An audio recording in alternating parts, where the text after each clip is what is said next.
Hi, welcome to Pure Evil TV, episode 4. This is Chris, and This is Cam, just because we like to hear our own voices. because we're so cool, right? Because we're great. Right. We're awesome. So this is Pure Evil TV, episode 4. I know some people have been asking for a new episode. A couple quick things. We are working on a new website. It's going to be www.pureevilent.com. We will let you guys know when that's going to be up and going. We're going to move everything over there, podcasts, things like that. Any new information, whatever, we're going to move it over there. So we are actually moved locations. Last time we were recording at my house. In downtown Los Angeles. Right. And now we are at my brother's home in... Beautiful Signal Hill, California. Population 10,390. Is that verified? It is. It's on the 405 sign. As you're leaving Long Beach, you're driving through a corridor that's maybe the width of the sign. So they put a sign up that says, "Thank you for visiting Signal Hill, population 10,390. How often do you think they update that sign? Never. Maybe I would say the 7th of never. So the population right now could be like 500,000 and you wouldn't know. Yeah, exactly. We could be in a, in basic, well, yeah. Right. I got nothing. So we're off to Mexico tomorrow. So we thought we'd try to put together an episode before we go. Right. We're going to Liguria. Which isn't spelled at all like No, Liguria. no. It's spelled more like Lagrula. Lagrula. Right. Just And south of Ensenada. Wonderful Interesting thing is, though, La Grulla, you're like, oh, it's some kind of, awesome thing. It's like a stork. It's like a poor man's stork. Right. It's like a 3.5 foot tall bird, and it's just dirty gray with like white splotches all over Right, it. and the only two left are dead, and they're stuffed and mounted on the top of this goddamn fireplace in the middle of a hunting lodge for a bunch of gringo white boys that come from the United States drink excess amounts of beer and tequila to kill animals in Mexico because we don't have enough to kill in the United States. Well, dude, did you know that Clark Gable used to go there? I did know this. Clark Gable used to go to La Grulla, so we're practically cousins with Right. him. Are you going to say that Clark Gable single-handedly wiped out this gray everyman stork? I would say that, yeah, Clark Gable is essentially the Chuck Norris of La Grullas. Or storkdom? Of storkdom, yeah. Okay. If you need a stork killed, you call Clark Gable. Yeah, but if one of these birds showed up in my house with a baby, I'd be like, fuck you. Yeah, Get take out it of back. here. I'm Take not it taking back. that. We're going to file that under, oops. Right. Clearly that baby's a leper or some sort of problem. Like, I didn't ask for this. Yeah. Right. All right, Yeah. great. This is penance for my horrible, horrible sins. Right. You open up this package and you're like, this is not my Amazon.com order. This is a dirty little leper baby delivered by a huge, scary bird. I wonder what they sound like. What does a stork sound like? Besides the one who does the pickles. And Right, he's that's what I was always He's always like, snap into a Vlasic. And he's like the Maytag repairman, except he's a stork and he's selling you pickles. Right. If a real life stork shows up your house with pickles, don't fucking eat them. Don't touch stork pickles.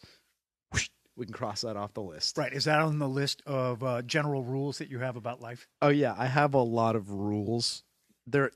You did point it out. I have a lot of rules to life. Like when you get a fast food paper bag, you don't fucking crunch it. You fold it. You don't do this whole thing. You don't do that. You fold it. You put one single crease in it.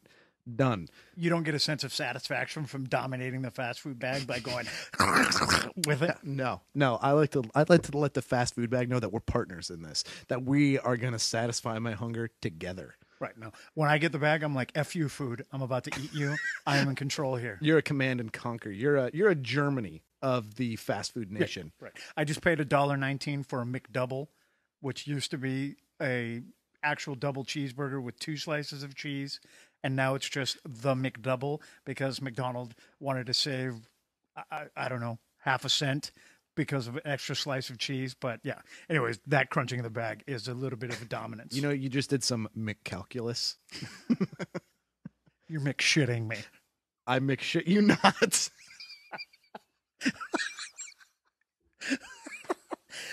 I have to say, I think everything is much better with the little acronym MIC in front of it.